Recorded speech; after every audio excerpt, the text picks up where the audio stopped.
Welcome my self professor doctor Rajendra Deshpande. मैं प्राध्यापक doctor Rajendra Deshpande आप सब लोगों का मेरे आयुर्वेद एकेडमी में आयुर्वेद एकेडमी यूट्यूब चैनल में सहर्ष स्वागत करता हूं।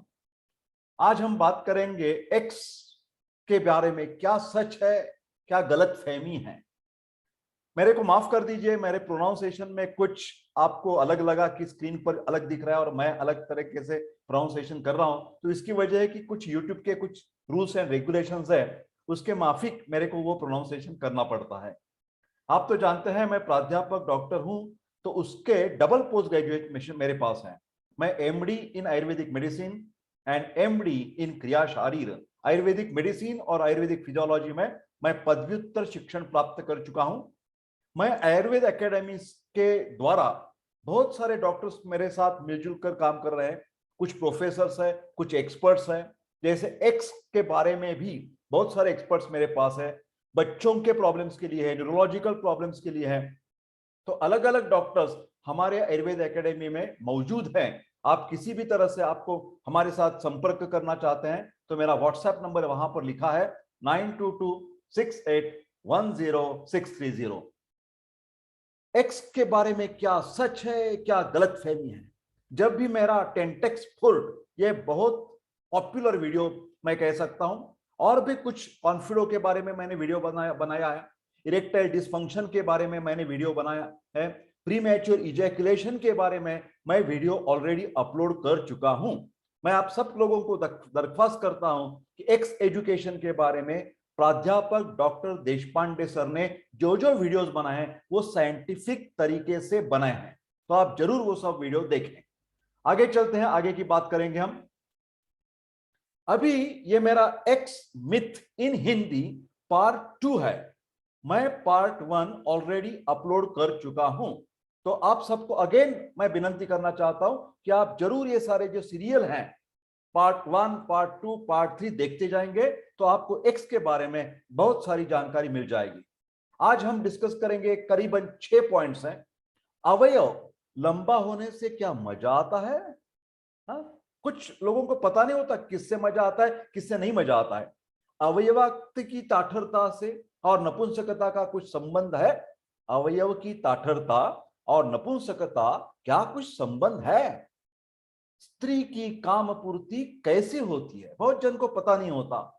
हमारे जो मेल जो है ना, पुरुष लोगों में 2 अंडकोश रहते हैं, जिसको टेस्टिस से इंग्लिश नाम से जानते हैं। वो समान स्तर पर होने चाहिए या नहीं चाहिए, कैसे होते हैं वो कुछ पता नहीं होता लोगों को। हर्निया और हाइड्रोसिल से बचाव करने के लिए कुछ गलतफहमियां हैं। कौमार्य के बारे में भी गलतफहमियां हैं। कौमार्य का मतलब महिला की योनि पर हाइमन हो, हाइमेन। महिला की योनि पर हाइमन है तो कुमारी है, नहीं है तो कुमारी नहीं है। ये क्या है, सच है या गलत है, देखेंगे। आखिर तक वीडियो देखिए। पहला पॉइंट लेता हूं मैं, अवयव लंबा होने से मजा आता है। दोनों के लिए मैं बोल रहा हूं, पुरुष और स्त्री के लिए। लिंग मोटा और लंबा हो तो ज्यादा मजा आती है, ऐसी गलत फहमियां हैं। ये मैं सच नहीं कह रहा हूं, गलत फहमियां हैं। कामानंद लिंग की लंबाई मोटाई पर निर्भर नहीं करता है।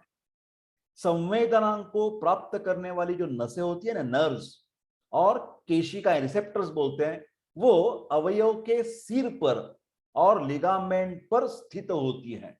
ध्यान से सुनिए। इसलिए अवयव की लंबाई या मोटाई कुछ भी मायने नहीं रखती, चाहे वो लंबा हो या छोटा हो। उसके अग्रभाग पर जो नर्व्स है उसके द्वारा आपको संवेदना मिल जाएगी। तो उससे लंबाई चौड़ाई की बात नहीं, अग्रभाग सिर्फ इंपॉर्टेंट है, जिसके ऊपर ये सर नसें काम करती हैं, संवेदना खींच लेती है और आनंद दे देती है। ठीक है।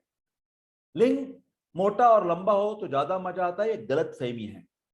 एक उदाहरण के तौर पर देख लीजिए। यदि हमारी जीभ लंबी और मोटी हो तो ही वह खाने योग्य या अच्छी वक्ता होने के लिए काबिलियत है। हाँ, ऐसा बिल्कुल नहीं। आप तो जानते हैं टेस्ट के उसके ऊपर कुछ नहीं निर्भर रहता। जीभ जो हमारे है वो कितनी लंबी कितनी छोटी उसके मायने नहीं रखते। जब हम बात करते हैं, देशपांडे सर बोलते हैं तो लंबी जीप के द्वारा नहीं बोलते, वो अलग चीज है, लंबाई चौड़ाई। और एक उदाहरण देता हूं, तस्वीर, खूब एक तस्वीर देख लिया आपने, तस्वीर की जो खूबसूरती है वो ब्रश की लंबाई में नहीं होती। वैसे ही हमारे अवयव की लंबाई बढ़ाने से कोई दवा मौजूद ही नहीं है और न कि उसकी कोई जरूरत है।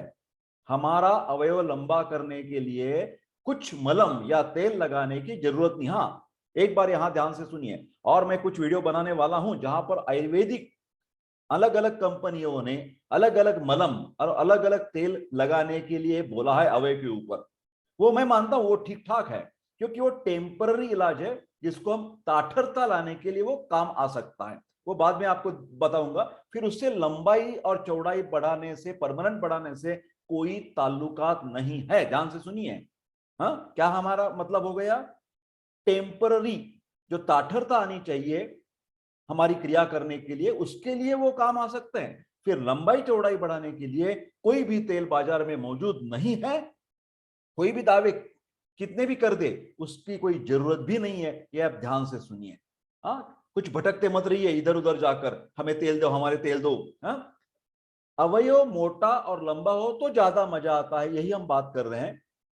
यदि किसी पुरुष का शरीर मजबूत है तो उसके जननांग भी मजबूत हो सकते हैं। ऐसे एक देखिए कि एक मजबूत आदमी, और एक बात है, ऐसा नहीं है कि ऐसे धट्टा कट्टा बड़ा वाला आदमी है तो उसका अवयव भी मोटा होना चाहिए, ऐसा नहीं है। वो बड़ा होने दिखने से उसका अवयव मोटा होने की कोई जरूरत नहीं, वो अवयव छोटा भी हो सकता है। और अलग तरीके से मैं बात करूं, एक पुरुष व्यक्ति है, उसका अवयव लंबा हो सकता है।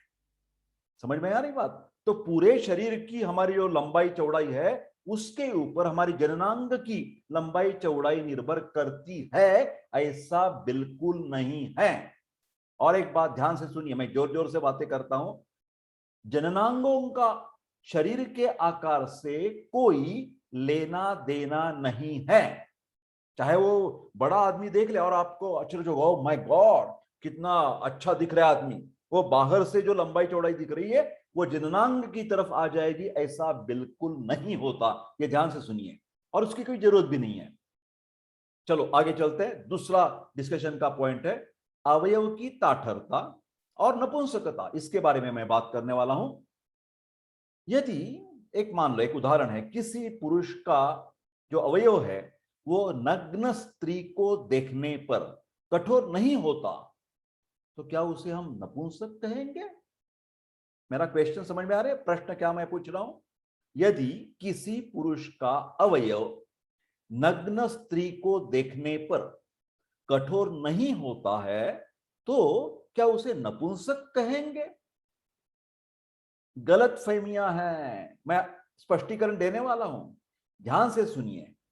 हमारी शिश्न या लिंग या अवयव की ताठरता मनुष्य के अधीन नहीं है।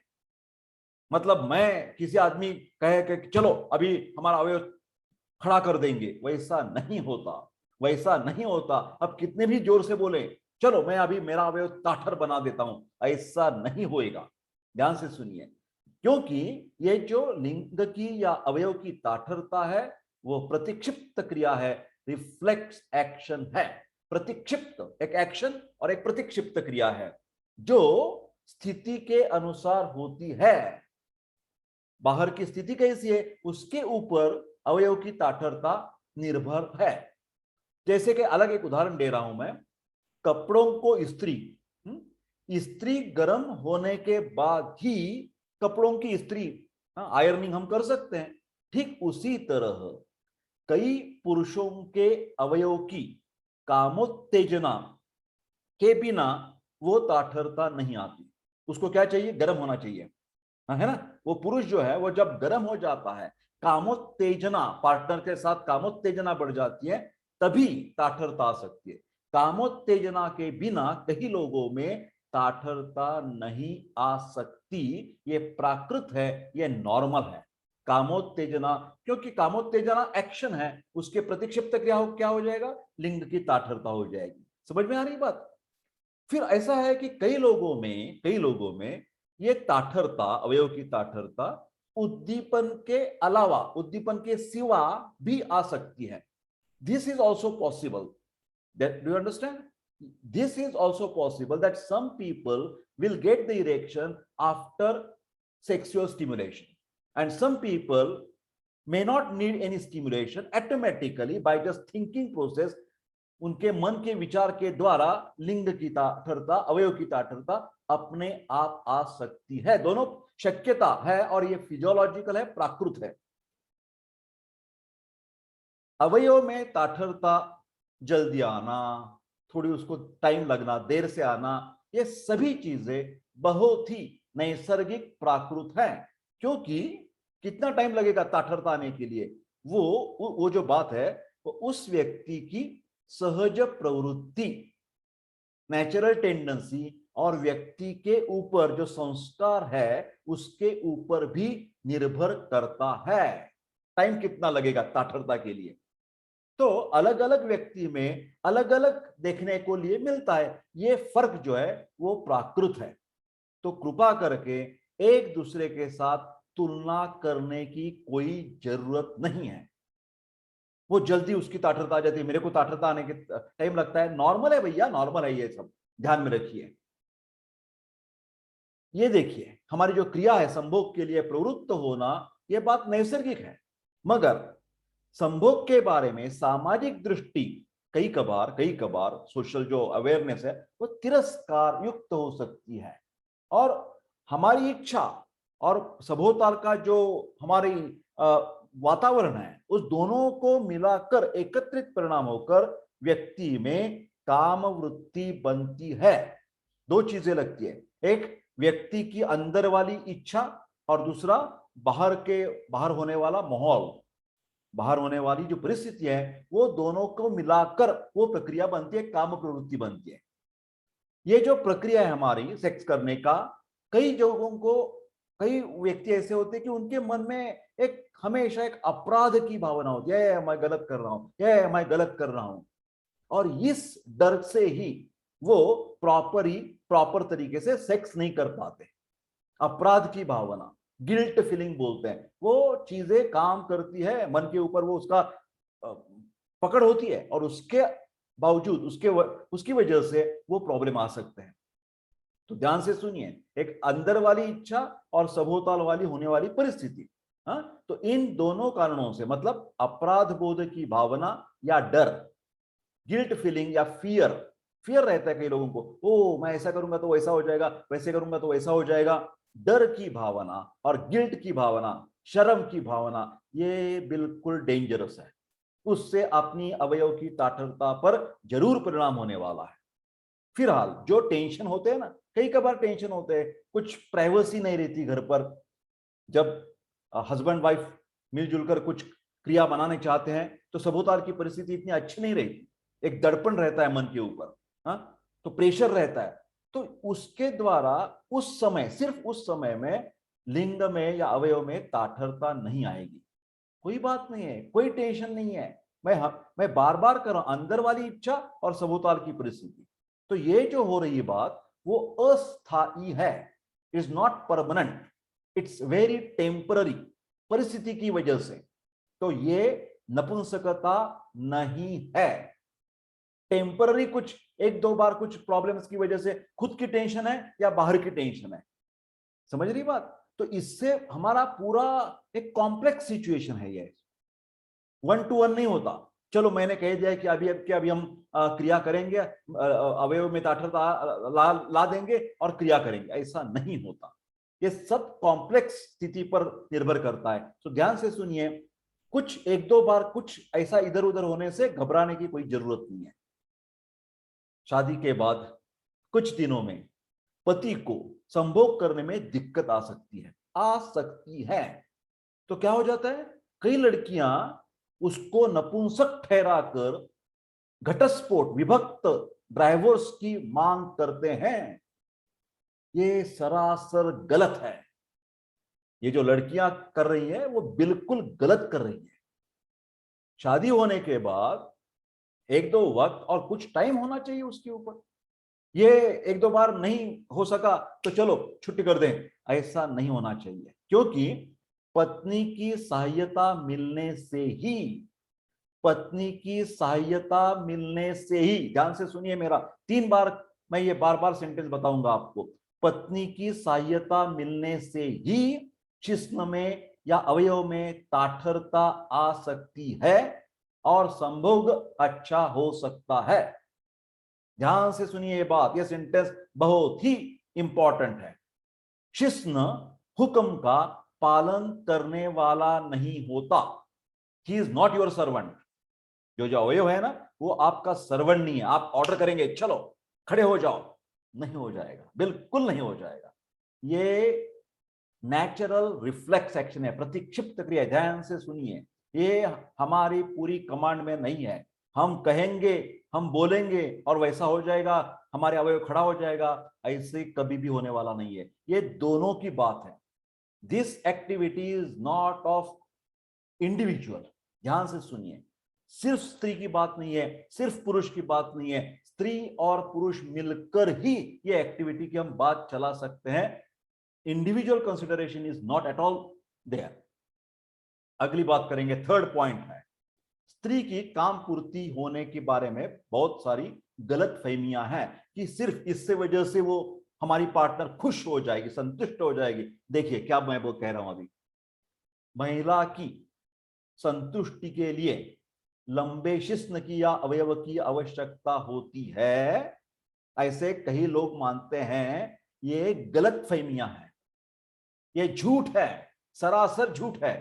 देखिए क्यों क्यों, इसका साइंटिफिक रीजन, शास्त्रीय कारण समझने की कृपा करके कोशिश कीजिए, शास्त्रीय कारण समझने की कोशिश कीजिए। महिला की योनि 3 इंच लंबी होती है, इसलिए 3 इंच से अधिक लंबे लिंग की आवश्यकता बिल्कुल ही नहीं है। दूसरी बात, योनि के भीतरी 2/3 हिस्से में, अंदर वाला 2/3 2/3 हिस्से में स्पर्श संवेदना नहीं है। अंदर स्त्री को अंदर गया नहीं गया कुछ पता नहीं चलता। अंदर भीतरी की 2/3 2/3 part is not sensitive. English में मैं बता रहा हूं, अंदर वाला जो पार्ट है योनि का, वजाना का, वो उसमें संवेदना नहीं है। तो कितना भी लंबा अंदर चला जाए उसका कोई फर्क नहीं गिरता स्त्री के ऊपर। इसलिए वह मतलब स्त्री योनि में गहरे स्पर्श को महसूस नहीं करती। कितना भी लंबा हो कोई फर्क नहीं पड़ता वो संतुष्टता लाने में।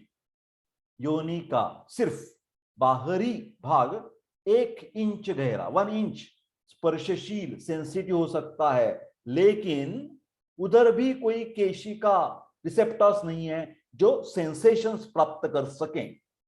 तो सेंसेशंस, जो आनंद की भावना जो है वो कहां पैदा होती है स्त्री में? ध्यान से देखिए मैं क्या लिखा है, ये केशिकाएं जो हैं, आनंद पैदा करने वाली संवेदना, आनंद पैदा करने वाली संवेदना सिर्फ और सिर्फ क्लैटोरिस एंड लेबिया माइनोरा, ये जो स्त्री के अवयव है, क्लैटोरिस एंड लेबिया माइनोरा, उसके पिक्चर्स आप इंटरनेट पर जाकर देख सकते हैं। एक अलग मैं वीडियो पर बनाऊंगा अवयव की जान पहचान करने के लिए। फिर क्लैटोरिस और लेबिया माइनोरा, ये शब्द ध्यानपूर्वक सुनिए, उसके स्पर्श करने से ही स्त्री आनंदित हो सकती है। ध्यान से सुनिए, सिर्फ अवयव लंबा होने से और अंदर तक डालने से स्त्री को कोई फर्क नहीं गिरता। ये कृपा करके ध्यान से सुनिए। इसलिए एक महिला को यौन संतुष्टि के लिए लंबे लिंग या अवयव की आवश्यकता नहीं होती। 1 उंगली जितना लंबा और मोटा लिंग भी काफी होता है। योनि में लिंग के घर्षण से, लिंग की घर्षण से काम पूर्ति नहीं होती। किसी को पता नहीं होता ये काम पूर्ति नहीं होती। योनि के 1.5 इंच ऊपरी होने वाला, 1.5 इंच ऊपरी होने वाला क्लैटोरिस, ये जो भाग है क्लैटोरिस, जब उत्तेजित किया जाएगा तभी स्त्री की काम पूर्ति हो जाएगी। क्लाइटोरिस की उत्तेजना से ही सिर्फ वो उत्तेजित हो सकती है। संभोग के दौरान, और एक जानने वाली बात है, लिंग और क्लाइटोरिस के बीच बहुत सारी वक्त कुछ संपर्क ही नहीं आता। सिर्फ आप मतलब एक दूसरे के ऊपर लेटे हुए हैं, हाँ, तभी ये पॉसिबल है कि आपके लिंग की कुछ अवयव घर्षण या क्लाइटोरिस पर हो जाता है। बाकी के अलग अलग जो पोजीशंस है वो सेक्स में ले जाते हैं, उससे बहुत सारे पोजीशंस में लिंग और क्लाइटोरिस के बीच कोई संपर्क नहीं आता, तो स्त्री को आनंदित महसूस नहीं होता, उसकी संतुष्टता नहीं होती। तो उसको क्या चाहिए? लंबे अवयव के बजाय उसको क्लाइटोरिस की स्पर्श होना जरूरत है। अगली वाला एक पॉइंट है, पुरुष के लिए बहुत मतलब वो सोचते हैं हमेशा कि मेरे जो टेस्टिस है, अंडकोश है, वो एक ऊपर है, वो नीचे है, क्या है ये, नॉर्मल है, एबनॉर्मल है, उसको पता नहीं होता है, एक नैसर्गिक है या अनैसर्गिक है, कुछ प्रॉब्लम है क्या मेरी तरफ। तो आदमी के दोनों अंडकोश, टेस्टिस, समान स्तर पर होने चाहिए, ये गलतफहमी है। मैं ये सब बातें जो लिख रहा हूं ना, वो गलतफहमी है, अच्छी मतलब सच नहीं है, वो गलत है। दो अंडकोश, टेस्टिस, तराजू के समान एक लेवल, समान स्तर पर नहीं होते, कभी नहीं होते, किसी के भी नहीं होते। ध्यान से सुनिए, अक्सर बाया अंडकोश, लेफ्ट टेस्टिस, ज्यादा नीचे लटकता है, लेफ्ट बाया वाला।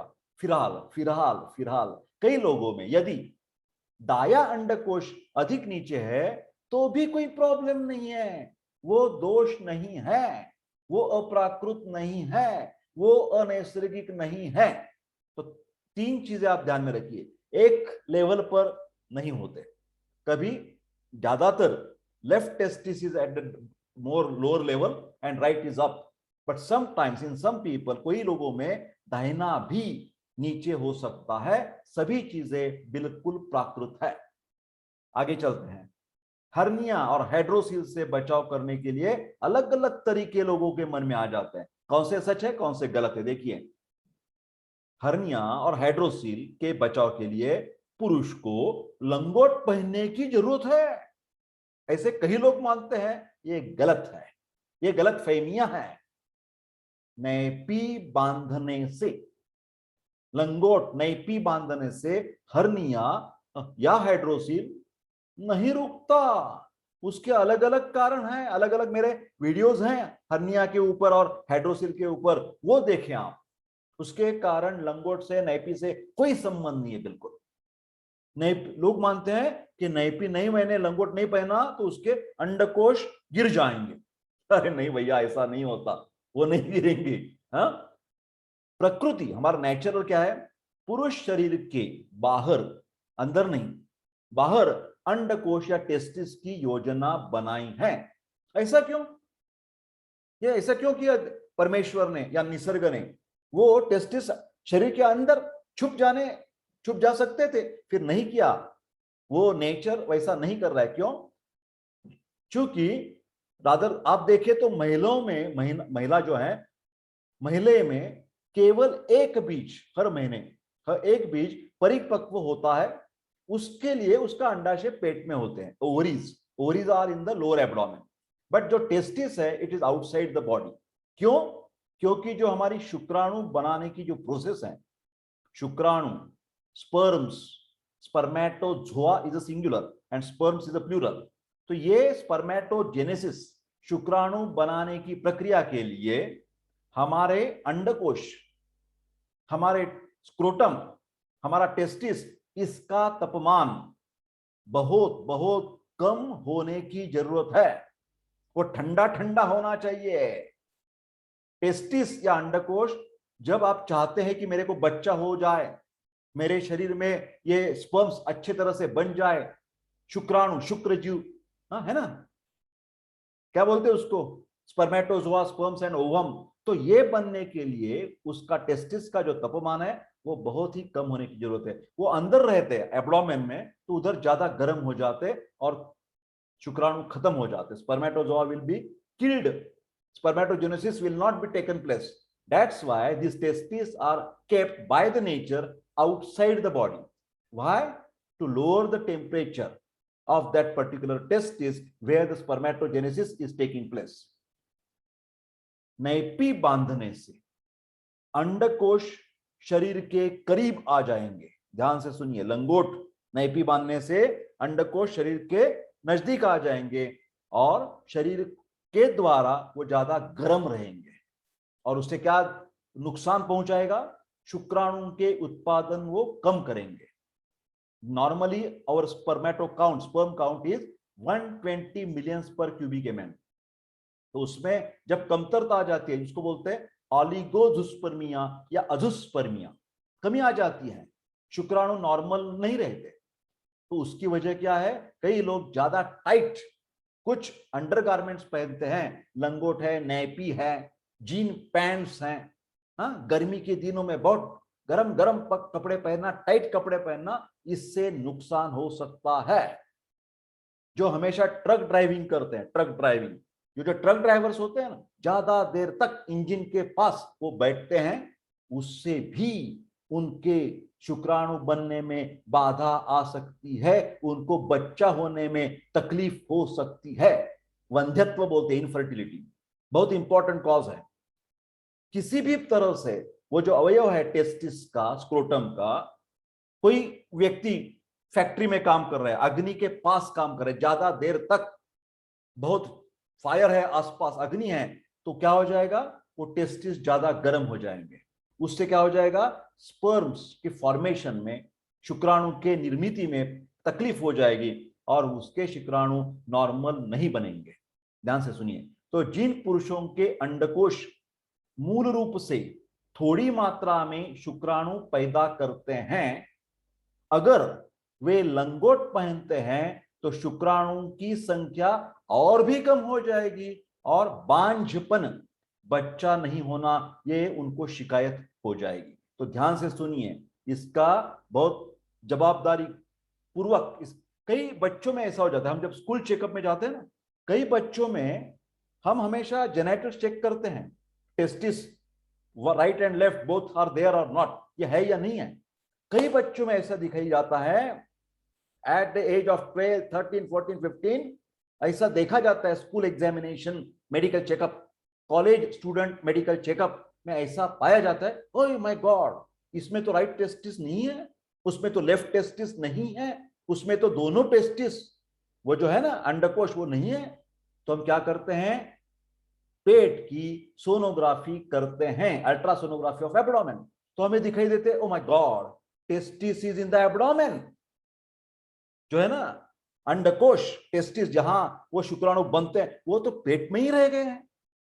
नॉर्मली कैसा होना चाहिए? प्राकृतिक तरीके से कैसा होना चाहिए? जब बच्चा पैदा हो जाता है डिलीवरी के टाइम, उसी वक्त डिलीवरी के time, in the last week of pregnancy, वो जो पहले वाले एब्डोमेन में, पेट में बैठे हुए जो अंडकोश है, वो नीचे आ जाते हैं अपने आप, नैसर्गिक तरीके से।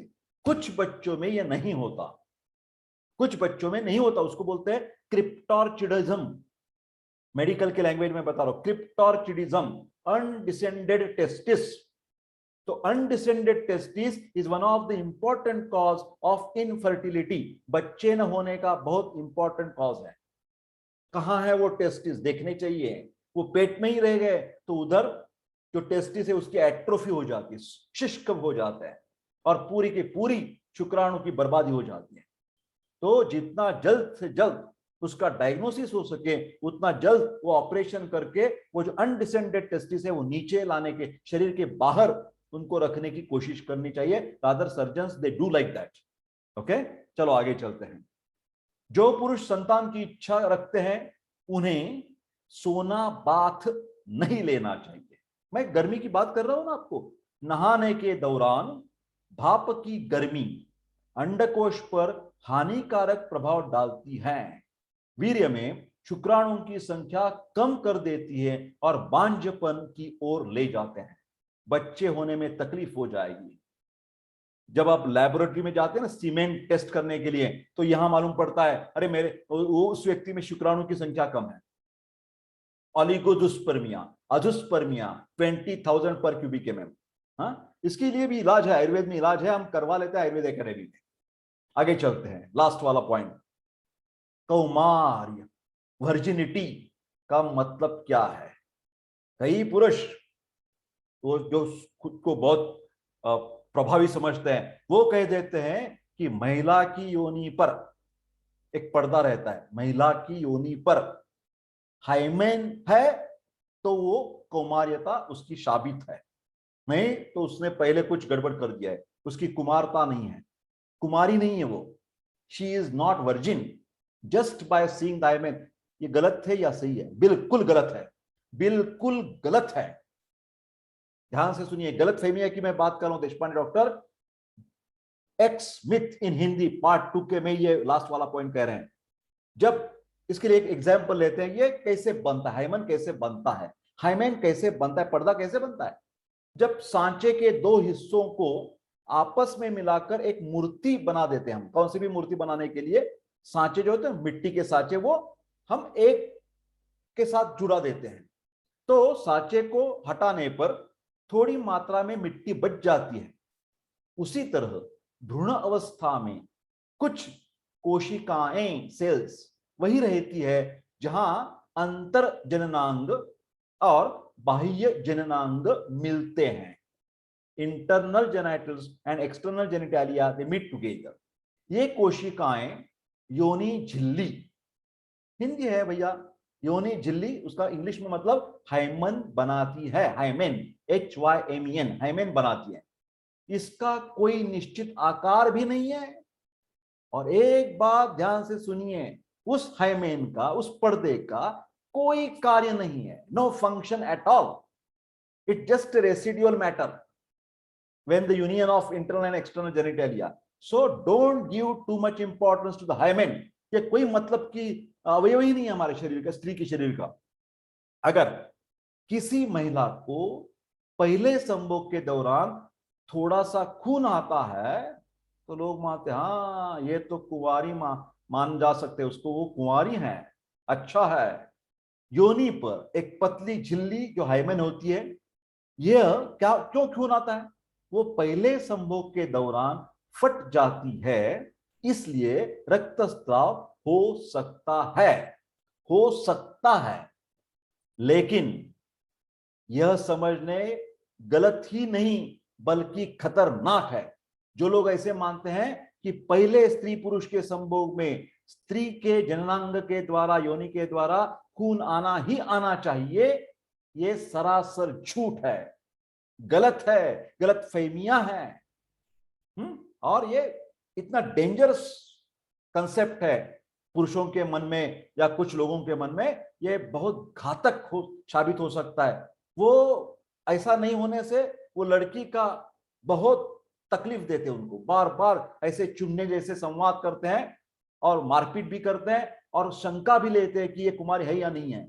जरूरी नहीं है कि पहले संभोग के दौरान एक कुमारी के द्वारा, योनि के द्वारा खून बहना ही चाहिए, ये बिल्कुल जरूरत नहीं है। ऐसा भी जरूरत नहीं है कि योनि पर पहले संभोग के द्वारा हाइमेन मौजूद हो, ऐसे भी कोई जरूरत नहीं है, ठीक है?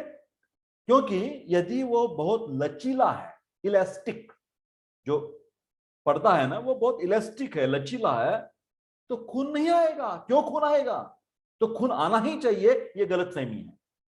और एक बात हो सकती है, वो लड़की जो है वो बच्चे के दौरान, बच्चे के रूप में जब आउटडोर स्पोर्ट्स खेलेगी, कुछ भी भाग दौड़ करेगी, इधर उधर अच्छा अच्छा खेलकूद में भाग लेगी, स्कूल लेवल में, कॉलेज लेवल में, और कई कबार स्कूटर एक्सीडेंट हो गया और भी कुछ एक्सीडेंट हो गया, अन्य दुर्घटना के कारण वो जो योनि झिल्ली मतलब हाइमेन है वो कई कबार पहले से ही फट जा सकता है।